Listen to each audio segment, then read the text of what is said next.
আজকের ভিডিওতে আমরা ইন্টারভিউয়ের ক্ষেত্রে যে স্কিলগুলোর প্রয়োজন হয় তার মধ্যে খুব চমৎকার একটা স্কিল ইন্টারেস্ট বা আগ্রহ নিয়ে কথা বলবো, যে আপনি কিভাবে ইন্টারভিউ বোর্ডে গিয়ে আপনার ইন্টারেস্ট শো করার মাধ্যমে একটা পজিটিভ ফিডব্যাক পেতে পারেন।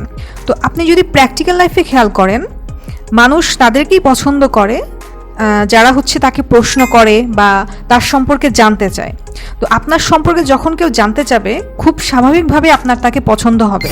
আপনি যদি নিজের লাইফে একটু চিন্তা করেন, তাহলেই হয়তো আপনি বুঝতে পারবেন বা সেই মানুষগুলোকে আইডেন্টিফাই করতে পারবেন।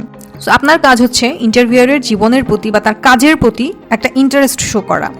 তারা কিভাবে কাজ করতে পছন্দ করে বা কেন তারা কোম্পানিটা শুরু করেছিল, অথবা তারা কোম্পানিকে কোন দিকে নিয়ে যেতে চায়, আপনার প্রশ্নের মাধ্যমে আপনার এই আগ্রহটা তাদেরকে বুঝিয়ে দিন।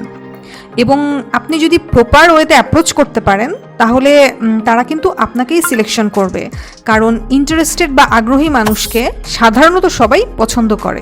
সো আপনি এটা অ্যাপ্লাই করে দেখতে পারেন।